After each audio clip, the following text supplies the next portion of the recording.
اللہ صحیح کہتے ہیں کہ وہ انسان کی شارک سے بھی زیادہ قریب ہے، تو پھر یہ صوفیوں کا رستہ اتنا مشکل کیوں ہے؟ اسی لیے مشکل ہے۔ حقیقت جتنی سادہ ہو، بلکہ حقیقت ہوتی ہی سادہ ہے۔ انسان کے دماغ میں یہ کیپیسٹی ہے کہ وہ ایک سادہ اور انتہائی سادہ چیز کو جو ہے وہ نہیں دیکھ پاتا۔ اللہ سائیں شہرک سے قریب ہے، لیکن وہ اتنی لطیف ترین حقیقت ہے کہ اسے ایک خاص راستے پہ چلے بغیر جو ہے آپ اس تک نہیں پہنچ سکتے۔ اور پھر یہی مدعا اور منشا ہے بنانے والے کا کہ اس کو تلاش کیا جائے، اس کو پہچانا جائے۔ اب اگر یہ اتنا آسان ہو تو پھر یہ اتنا بڑا چیلنج جو ہے وہ انسانی زندگی کا کیوں دیا جائے؟ تو مقصد حیات جو ہے وہ یہی چیلنج ہے کہ وہ اتنا قریب ہے اور اب پہچان کے دکھاؤ۔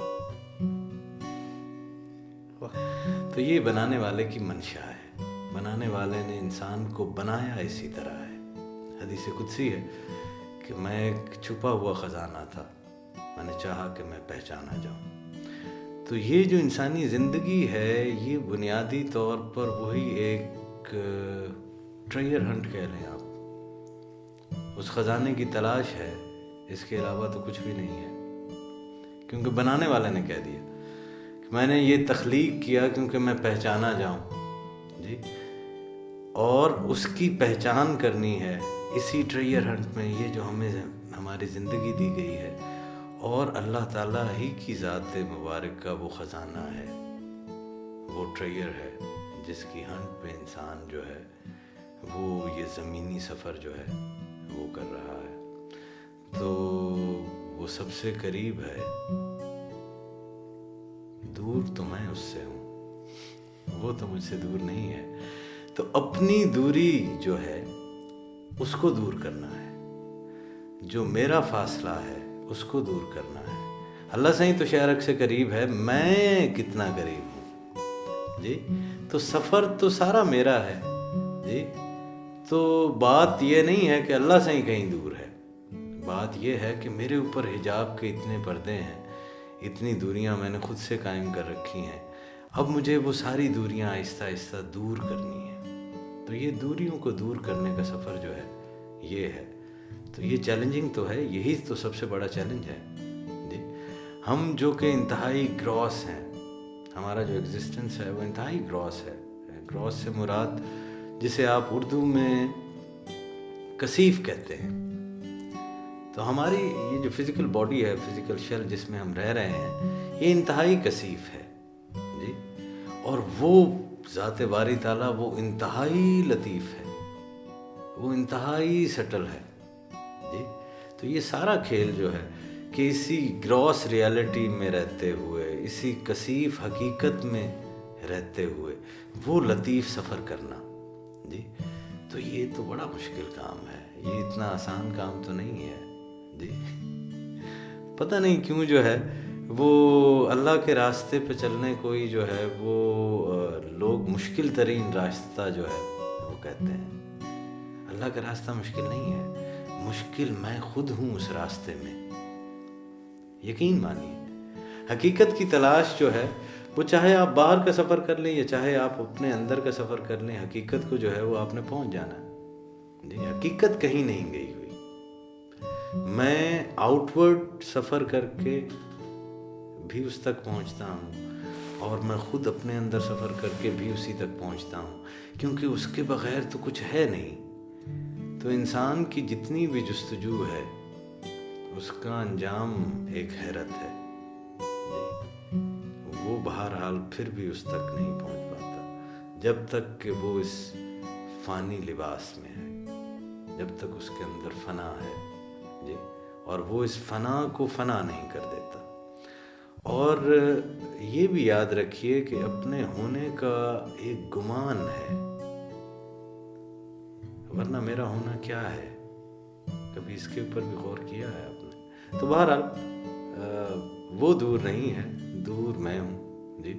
اور یہ واقعی اتنا آسان راستہ نہیں ہے، یہ کوئی بچوں کی بات تھوڑی ہے جی، یہ مقصد حیات ہے۔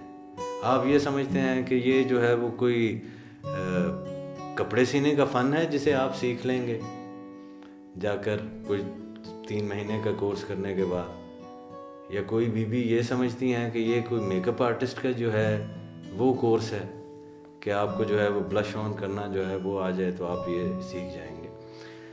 تو ایسا تو نہیں ہے. یہ تو سب سے بڑا ہنٹ ہے، اور یہ بڑے لوگوں کی بات ہے، یہ خاص لوگوں کا کام ہے، یہ ہر عام آدمی کا کام ہی نہیں ہے. دنیا میں کتنے لوگ ہیں جو اس راستے پر چلے ہیں. آپ نے حضرت فرید الدین عطار علیہ رحمت کی ایک بڑا مشہور کتاب ہے ان کی منطق الطائر. منطق الطائر میں پرندے جو ہے، منطق الطائر کانفرنس آف دا برڈز کے نام سے جو ہے، وہ انگلش ریڈرز شاید اسے سمجھ پائیں. تو کانفرنس آف برڈز ہے کیا؟ کانفرنس آف برڈز یہی ہے کہ اس میں پرندے سارے اکٹھے ہوتے ہیں اور وہ اپنا ایک حکمران جو ہے جی، کہ ہمارا حاکم پرندہ کون ہو، ہمارا بادشاہ جو ہے وہ کون ہو. تو وہ اپنا ایک بادشاہ چاہتے ہیں، لیکن ایک ایسا بادشاہ جو کہ واقعی بادشاہ ہو، وہ ان عام پرندوں کی طرح نہیں ہو، ان عام پرندوں سے ہٹ کر جو ہے وہ کوئی بادشاہ پرندہ ہو. تو وہ بادشاہ پرندے کی تلاش میں جو ہے وہ اکٹھے ہوتے ہیں. ایک لاوارسی سی تو رہتی ہے نا، جس طرح آپ کو اور مجھے ایک اندر سے بے چینی رہتی ہے کہ وہ ہمارا حکمران کون سا ہے. جی، ہمیں تو کبھی ہماری کوئی خواہش کہیں دھکیلے چلے جا رہی ہے، کبھی کوئی آرزو جو ہے وہ کسی اور سفر کے اوپر لے جاتی ہے، پھر جا کر خیال آتا ہے کہ یہ تو وہ سفر ہی کچھ اور تھا، پھر زیرو سے شروع ہوتے ہیں. تو ہم بھی تو کوئی نہ کوئی جو ہے اپنے اندر حکمران دیکھتے ہیں. ہم بحیثیت ملک جو ہے وہ کوئی لیڈر چاہتے تو ہے نا. ہم کبھی کسی کو ٹرائی کرتے ہیں، کبھی کسی کو ٹرائی کرتے ہیں. تو یہ ایک خواہش ہوتی ہے. تو پرندوں نے وہ خواہش کی کہ ہمارا جو ہے وہ بادشاہ پرندہ ہونا چاہیے، اور پھر وہ بادشاہ پرندے کے لیے انہوں نے سیانوں سے مشورہ کیا، جس طرح ہم جو ہے وہ کرتے ہیں.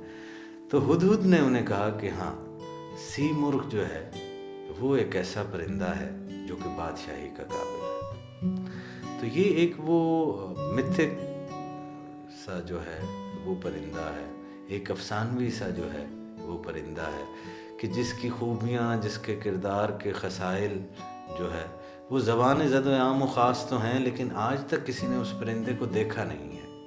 اور بادشاہ کم نظر آتے ہیں، بادشاہ اتنا عام تو نہیں ہے کہ نظر آ جائے. تو خیر، وہ سارے پرندے جو ہے وہ ارادہ کرتے ہیں اور وہ اس سفر کے اوپر نکلتے ہیں ہدہد کے ساتھ. تو وہ سی مرغ کی تلاش میں جاتے ہیں. تو 7 وادیاں ہیں، پھر وہ ایک لمبا تذکرہ ہے. بہرحال قصہ مختصر یہ کہ وہ 7 مختلف وادیاں ہیں جن میں سے وہ سارے پرندے جو ہے وہ گزرتے ہیں، اور ان 7 وادیوں میں کبھی کوئی رہ گیا، کبھی کوئی رہ گیا، کبھی کوئی رہ گیا. تو 7ویں وادی جب وہ پار کرتے ہیں تو کل 30 پرندے آ کے بچتے ہیں، اور وہاں آ کر وہ ہدہد سے پوچھتے ہیں کہ وہ سی مرغ کدھر ہے. تو فارسی میں سی جو ہے وہ 30 کو بولتے ہیں اور مرغ جو ہے وہ پرندے کو بولتے ہیں. تو ہدہد کہتا ہے کہ تم ہی وہ سی مرغ ہو، تم ہی وہ بچے ہوئے 30 پرندے ہو. تو یہ جو سفر ہے یہ مشکل تو ضرور ہے، لیکن بہرحال یہ اپنی ہی پہچان کا سفر ہے. اور آخر میں اس مملکت انسانیہ میں، جسے جسم کہتے ہیں، اس میں جو وہ سی مرغ، وہ جو افسانوی وہ ہے جس کے بارے میں ہم نے سنا ہی ہے نا کہ امر ربی ہے، اس کی موجودگی کا احساس بھی ہے جی. جب اس کی حکمرانی قائم ہو جاتی ہے، جب اپنے آپ کے اس حصے سے آپ آشنا ہو جاتے ہیں، تو پھر آپ کو پتہ چلتا ہے کہ میں ہی میں تھا. صحیح. عام دیکھا جاتا ہے کہ انسان جو ہے وہ مطمئن نہیں ہوتا، تو اس کی یہ جو جبلت ہے اس کے عقیدے کے اس سفر کو کیا کمزور نہیں بنا دیتی؟ یقیناً کمزور بناتی ہے، اس میں تو کوئی شک نہیں ہے. لیکن یہ فطری بھی ہے، انسان کا مطمئن نہ ہونا یہ فطری ہے. انسان کو ناقص بنایا گیا. اسفل سافلین سے بھی جو ہے وہ ہے فطری ہے. ہم امپرفیکٹ ہیں لیکن پرفیکشن کی سیکھ جو ہے, اکمل ہونے کی سیکھ جو ہے, وہ ایک بڑی فطری جو ہے وہ ہے. اور یہی جستجو جو ہے وہ قریب کرتی ہے. اب ہمارا مطمئن ہو جانا مثال کے طور پہ بڑا خطرناک ثابت ہو سکتا ہے کہ اگر میں یہی سمجھوں کہ 5 وقت کی نماز پہ میں مطمئن ہوں, میں 5 وقت کی نماز ادا کر رہا ہوں, میں مطمئن ہوں, تو اگر میں اسی بات پہ, آپ تو شاید بات کر رہے ہو نا کہ ہم دوسری پریشانیوں پہ یا مادے کے نہ ہونے پہ مطمئن نہیں ہوتے, وہ تو ایک چیپٹر ہی علیحدہ رہ گیا جی. اب آپ اس طرف آ جائیے کہ اگر آپ اپنی عبادات پر بھی مطمئن ہو گئے ہیں تو تب بھی آپ کا سفر رک گیا. ہاں, اب مادے سے مطمئن نہ ہونا یا اس کے الجھاؤ میں پڑے رہنا جی, یہ ایمان کی ضرور کمزوری ہے. اور ایمان کی یہ بھی کمزوری ہے کہ آپ اپنی عبادت کے اوپر بھی مطمئن ہو کے ٹھہر جائیں جی. اس وقت تک عبادت کے اوپر مطمئن نہیں ہوا جا سکتا جب تک کہ جس طرح اللہ صحیح نے خود کہا ہے نا کہ پھر وہ آنکھ جس سے وہ دیکھتا ہے وہ میں ہو جاتا ہوں, اور وہ کان جس سے وہ سنتا ہے وہ میں ہو جاتا ہوں. تو تب تک تو کوئی اطمینان نہیں ہے جی. تو مطمئن جو ہے وہ انسان نہیں ہو سکتا. مطمئن ہونے کا مطلب جو ہے سیٹسفیکشن اگر آپ لے رہے ہیں تو عبادت بھی جب سیٹسفیکشن دینے لگ جائے, اطمینان دینے لگ جائے جی, تو وہ عادت بننے لگ جاتی ہے. تو عادتاً عبادت نہیں ہوتی, عادت کی کوئی عبادت جو ہے وہ نہیں ہوتی. بہرحال کہیں پر کمزوری ہے جب دنیا کے حوالے سے ہے جی, وہاں پر بھی کمزوری ہے, اور جب دین اور عبادات کے حوالے سے ہے تو بہرحال یہ پھر وہاں پر بھی کمزوری ہے. اور یہ انسان کی فطرت ہے. اب انسان کو دیکھنا ہے